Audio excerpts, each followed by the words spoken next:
So ఏంటి రవిచంద్ర రెడ్డి గారు చక్కగా 124 స్థానాలతో ప్రభుత్వం ముందుకెళ్తా ఉంది, మంచిగా సంక్షేమ పథకాలు సూపర్ 6లో కూడా 4 హామీలు అమలు చేశారు. మొన్ననే ఆగస్టు 15కి మహిళలందరికీ కూడా ఉచితంగా ఆర్టీసీ బస్సు రవాణా సౌకర్యాన్ని కూడా కల్పించారు ఫ్రీగా.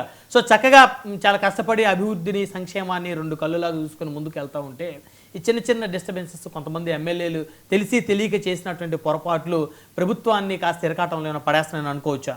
ఎవరు బీజేపీ ఎమ్మెల్యేలా? కూటమి అండి, ఏ పార్టీ అయినా కూటమి, వాళ్ళు టీడీపీ అయినా జనసేన అయినా బీజేపీ అయినా కూటమి. రవిచంద్ర రెడ్డి గారు ముందుగా బ్రహ్మనాయుడు గారు నమస్కారం, మీకు జూపూడి గారికి, నరసింహప్రసాద్ గారికి, అలాగే చంద్ర సాంబశివరావు గారికి, 99 ప్రేక్షకులందరూ నమస్కారం. సో ఉత్సాహంగా జూపూడి గారు బీజేపీ ఎమ్మెల్యేలు అని అడుగుతున్నారు. బీజేపీ ఎమ్మెల్యేలు పూర్తిగా క్రమశిక్షణతో ఉంటారు. అట్లంటే మిగతా వాళ్ళు ఉండరా, కూటమిలో వాళ్ళతో మీకేం సంబంధం లేదా అంటే ఖచ్చితంగా సంబంధం ఉంటుంది. కాదు, ఇక్కడ మీరు ఆ మాట అంటే జూపూడి గారు వెంటనే మరి మిగతా వాళ్ళు అని అనబోతున్నారు.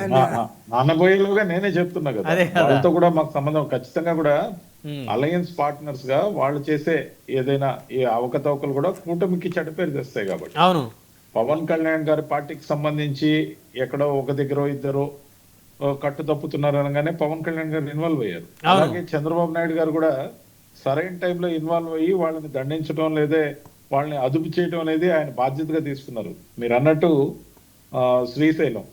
శ్రీశైలం సంబంధించి బుడ్డ రాజశేఖర రెడ్డి గారి విషయం కావచ్చు, ఇప్పుడు దగ్గుపాటి వెంకటేశ్వర ప్రసాద్ గారు కావచ్చు, ఆయన గురించి కావచ్చు, లేకపోతే ఈరోజు సుధాకర్ రెడ్డి గారు చేసిన ఆరోపణలు మరింత పరుషంగా ఉన్నాయి. అధికార ప్రతినిధిగా ఆయన తిరుపతిలో ఈ విధంగా అనైతికమైన కార్యకలాపాలకు సదరు మంత్రి పాల్పడుతున్నారని చెప్పడం, అది బహిరంగంగా చెప్పడం, ఇలాంటివన్నీ కూడా తెలుగుదేశం పార్టీకి మాత్రమే నష్టం చేయవు. కూటమి పార్టీగా ముగ్గురం ఒకటిగా ఉన్నప్పుడు కూటమికి నష్టదాయకం.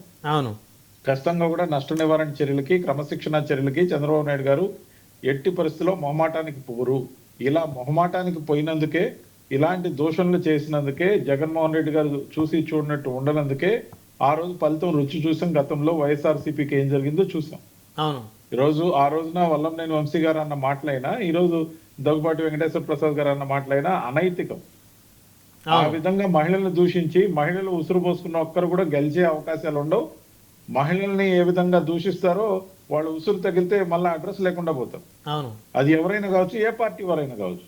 మహిళలను గౌరవించడం మన సాంప్రదాయం. అది కూడా లేకుండా ఏదో సినిమా ప్రమోషన్ లో ఎన్టీఆర్ గారు మాట్లాడితే, జూనియర్ ఎన్టీఆర్ గారు మాట్లాడితే, ఆయన మాట్లాడిన దాన్ని ఎద్దేవా చేయటమో, లేకపోతే ఎవరి కోసమైనా మెప్పు కోసమో, లోకేష్ గారి మెప్పు కోసమో, మరి ఎందుకు మాట్లాడాడో తెలియదు కానీ, లేకపోతే మంత్రివర్గంలో స్థానం కావాలంటే ఈ విధంగా మనం కూడా మాట్లాడాలి, గత ప్రభుత్వంలో కూడా అలా మాట్లాడిన వాళ్ళకి మంత్రి పదవులు వచ్చేమైనా ఇన్స్పైర్ అయ్యాడా?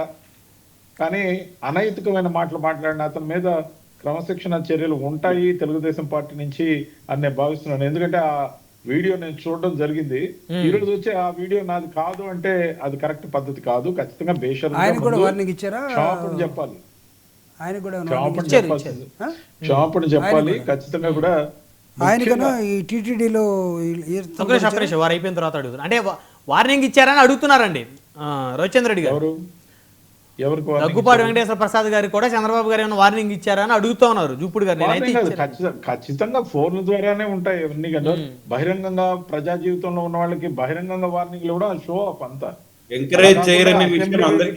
అసెంబ్లీ వేదికగా జగన్మోహన్ రెడ్డి గారు సమక్షంలో చంద్రబాబు నాయుడు గారి గురించి అవమానంగా మాట్లాడడంతో పాటు అనైతికమైన మాటలు మాట్లాడిన వాళ్ళందరూ ఏమైపోయారు? డిపాజిట్లు కోల్పోయారు ఈరోజు. అవును, ఆ రోజు మంత్రి పదవుల కోసం పోటీ పడి అసెంబ్లీ వేదికగా మాట్లాడిన దుర్మార్గమైన మాటల వల్లే ఆ రోజు జగన్మోహన్ రెడ్డి గారిని వాళ్ళని అసెంబ్లీ వేదికగా ఆపుంటే ఆ హుందాతనంతో పాటు వాళ్ళకు కూడా కాస్త భవిష్యత్తు ఉండేదేమో. పార్టీకే దుర్గతి పట్టిందంటే నోరు మంచి అయితే ఊరు మంచి, నోరు పారేసుకుంటే వచ్చేది ఏముంది? ఆ నిమిషంలో యూట్యూబ్ లో రేటింగ్ స్టార్లుగా మిగులుతారు, అంతకు మించి ఏమి ఉండదు. వైరల్ గా అసభ్యంగా అయినా ఉన్న వీడియో ట్రోల్ అవుతుందే కానీ మంచి పేరు అయితే ఎవరికి రాదు. ఖచ్చితంగా ప్రజా జీవితంలో ఉన్నప్పుడు మరింత బాధ్యతగా ఉండాలి. ప్రజల కోసం మాట్లాడే విషయాల్లో గట్టిగా మాట్లాడాలి. ప్రజల సమస్యలు తీర్చడంలో చిత్తశుద్ధి చూపించాలి. ఇక్కడ ఒక విషయం, రవిచంద్ర రెడ్డి గారు బేసిక్గా ఏ పార్టీలో ఉన్నా, రవిచంద్ర రెడ్డి గారు గతంలోనైనా ఇప్పుడు బీజేపీలో ఉంటే క్రమశిక్షణ గల బీజేపీ కార్యకర్తగా ఉన్నట్టు వాస్తవంగా మాట్లాడతారు. అయితే నిన్నటి నుంచి కూడా ఒక మంత్రి గారు తిరుపతిలో ఆయన సంబంధించిన ఈ ప్యానెల్లో ఉన్న వాళ్ళందరూ అటు కదా. అందరూ అంతేనే బీజేపీ సంబంధించి చెప్తున్నారు. రామచంద్రారెడ్డి ఏ పార్టీలో ఉన్నా అట్లా అంటలేదు, మీరు దాన్ని మిస్అండర్స్టాండ్ మిగతా చేసుకోండి. వాళ్ళు ఆయన ఒక ప్రశ్న అడగబోతున్నాను, అడిగే క్రమంలో ఆయన చాలా సిన్సియర్గా ఉన్నట్టు చెప్తారు, ఎక్కడ ఉన్నా కూడా ఏ పార్టీలో ఉన్నానని చెప్తా ఉన్నాను. ఒక మంత్రి గారి గురించి వచ్చింది కదా సార్ డిస్కషన్, ఏ మంత్రి గారి గురించి వచ్చిందో ఏమన్నా అవగాహనతో చెప్పగలుగుతారా? ఆ విధంగా మనం దాన్ని స్పెక్యులేట్ చేయలేము. ముఖ్యంగా మా సోదరుడు జూపుడి గారు, ఎవరైనా ఇప్పుడు మీరైనా కానీ కనీసం ప్యానెల్లో ఉన్న కాసేపట్లో జూపుడి గారు చాలా మంచివాళ్ళు అంటే మిగతా వాళ్ళందరూ చెడ్డవాళ్ళు అన్నట్టుగా అర్థం తీయడం మాత్రం కరెక్ట్ కాదని నా ఉద్దేశం. అంటే ఉన్నదన్నట్టు ఆయన చెప్తాడంటే మిగతా వాళ్ళు చెప్పరానా? ఈ అసహనమే సోదర, ఈ అసహనమే వైఎస్ఆర్సీపీ అంటే చంద్రశేఖరరావు గారు అక్కడ ఉన్నారు. అసహనం కాదన్న, ఇప్పుడు చంద్రశేఖరరావు గారు అక్కడ ఉన్నాడు. మాట్లాడతాం, నేను అనేది తొందరపాటు కాదు. మనం ఉన్న పార్టీ ఏదైనప్పటికీ చంద్రశేఖరరావు గారు అక్కడ ఉన్నారు, తమ్ముడు ప్రసాద్ అక్కడ ఉన్నాడు. నేను అదే చెప్తున్నా, అందరం బాధ్యతగానే మాట్లాడతాం. అంటే వారికి తెలిస్తే చెప్తారండి, పలానా వ్యక్తి అంటే టక్కన పలానా వాళ్ళ మీద వచ్చింది ఆరోపణ. నేను అనేది బ్రహ్మనాయుడు గారికి చెప్తున్నా, బాబు మేము కూడా వాస్తవాలే మాట్లాడతాము కాదని ఎవరన్నారు. మరి నువ్వు రవిచంద్రారెడ్డిని ఒక్కడనే వాస్తవాలు మాట్లాడి తర్వాత చంద్రశేఖరరావు గారిని ప్రసాద్ని నన్ను ఇక్కడ పెట్టి వీళ్ళు ముగ్గురు కాదన్నట్టు చెప్తే ఎట్లా? ఇప్పుడు అలా కాదు, నేను బీజేపీకి సంబంధించి ఆయన బాగా చెప్తారు, నిజాలు చెప్తారు అన్న. మీ పార్టీలు వేరు, వారి పార్టీ జోగ్గా అన్నానులేండి. ఓకే అండి, ఓకే. చంద్రారెడ్డి ఎప్పుడు వాస్తవాలు మాట్లాడుతారు.